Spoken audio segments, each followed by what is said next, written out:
नमस्कार, आप देख रहे हैं स्वराज एक्सप्रेस में हूं आपके साथ राघवेंद्र। बुलेटिन की शुरुआत करते हैं। सबसे पहले आपको उत्तर प्रदेश के मुख्यमंत्री सीएम योगी आदित्यनाथ के आज के कार्यक्रम के विषय में जानकारी दे दें, जहां आज गोमती बुक फेस्टिवल का उद्घाटन करेंगे मुख्यमंत्री योगी आदित्यनाथ। लखनऊ विश्वविद्यालय कैंपस में यह कार्यक्रम होगा। मिशन शक्ति 5.0 का भी आज शुभारंभ करेंगे मुख्यमंत्री योगी आदित्यनाथ। इसके साथ ही 1647 स्थानों में मिशन शक्ति केंद्रों का उद्घाटन भी आज होना है।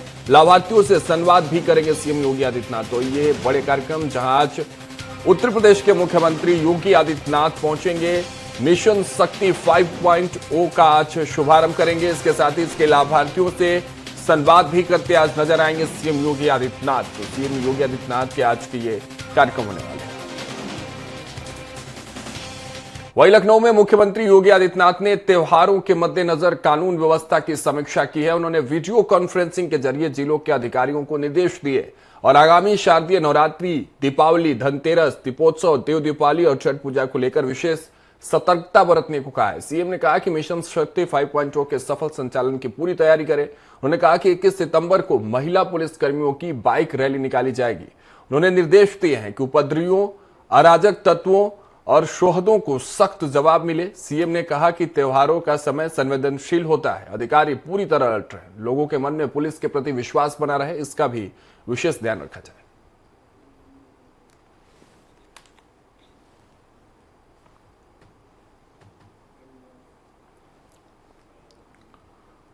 वहीं प्रयागराज में हाईकोर्ट ने उत्तर प्रदेश सरकार को आदेश दिए हैं कि पुलिस रिकॉर्ड और एफआईआर में जाति का उल्लेख तत्काल बंद कर दिया जाए। कोर्ट ने कहा कि जातिगत उल्लेख संवैधानिक नैतिकता के खिलाफ है और इससे जातिगत महिमामंडन बढ़ता है, जो राष्ट्र विरोधी है। हाईकोर्ट ने सरकार को एफआईआर में आवश्यक बदलाव करने और सार्वजनिक साइन बोर्ड से जातिगत संदर्भ हटाने के निर्देश दिए हैं। कोर्ट ने जातिगत महिमा मंडन पर कड़ी आपत्ति जताते हुए इसे खत्म करने का आदेश दिया है। देखिए, हाईकोर्ट का ये बड़ा आदेश, उत्तर प्रदेश सरकार को एफआईआर में जातीय उल्लेख बंद करने के आदेश हाईकोर्ट के द्वारा दिए गए हैं। प्रयागराज हाईकोर्ट ने ये आदेश उत्तर प्रदेश सरकार को दिया है। जिस तरह से पहले एफआईआर में जातियों का उल्लेख किया जाता था, उस पर रोक लगाने के लिए हाईकोर्ट ने कहा है। क्या है पूरा मामला और क्यों हाईकोर्ट ने रोक लगाने के लिए, इस पर तमाम जानकारियों के साथ हमारे सहयोगी निशांत घनश्याम चौरसिया लखनऊ से जुड़ रहे हैं। निशांत, क्या जानकारी मिल रही है, क्योंकि एक बड़ा आदेश जो है वो इलाहाबाद हाईकोर्ट ने उत्तर प्रदेश सरकार को दिया है कि फर्स्ट इंफॉर्मेशन रिपोर्ट यानी एफआईआर में जातियों का उल्लेख बंद कर दिया जाए। निशांत, देखिए राघवेंद्र, जिस तरीके से प्रदेश में, खासतौर पे उत्तर भारत में, उत्तर प्रदेश बिहार में जातिगत महिमा मंडन होता है, उसको लेकर के एक सख्त टिप्पणी की गई है।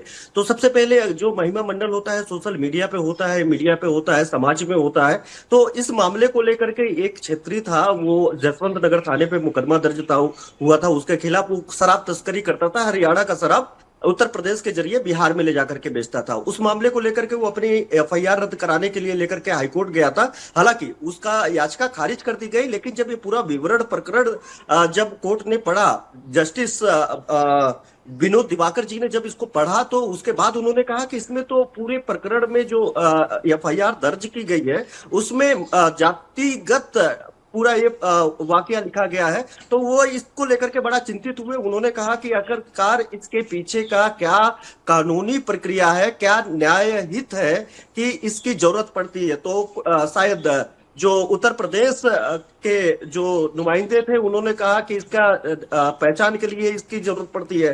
तो कोर्ट ने कहा कि ये तो सबसे बड़ी सवाल ये है कि अब जहां पे कैमरे, मोबाइल, आधार कार्ड और अंगूठे के निशान से पहचान कर ली जाती है, वहां पे अब जातिगत पहचान की जरूरत पड़ रही है। ये सबसे बड़ी भ्रांति है और ये देश विरोधी है। जहां पे हम 2047 में विकसित भारत की परिकल्पना कर रहे हैं और अगर इसको पूरा करना है तो सबसे पहले जातिगत ये जो विषमताएं हैं उसको खत्म करने की जरूरत पड़ेगी। इसको लेकर के उन्होंने कहा है कि अब जो एफआईआर दर्ज की जाएगी उसमें जो जातिगत उल्लेख किया जाता है उसका एक अलग, विशेष तौर पे अलग कॉलम बनाई जाती है कि आपका नाम क्या है, आपका पता क्या है, आपकी जाति क्या है, और आप कहाँ के रहने वाले, इस तरीके से कॉलम भरना पड़ता है, तो उसमें जाति का उल्लेख किया जाता है। और आमतौर पे इस जो एफआईआर दर्ज की गई थी, इस एफआईआर में बकायदा लिखा गया कि ये गाड़ी जा रही थी, गाड़ी पर फलान ठाकुर लिखा हुआ था, उस गाड़ी से इतना मिला, और ये जो पकड़े गए अभियुक्त वो इनका नाम ये था, ये पहाड़ी ठाकुर थे या पहाड़ी राजपूत थे, ये ब्राह्मण थे,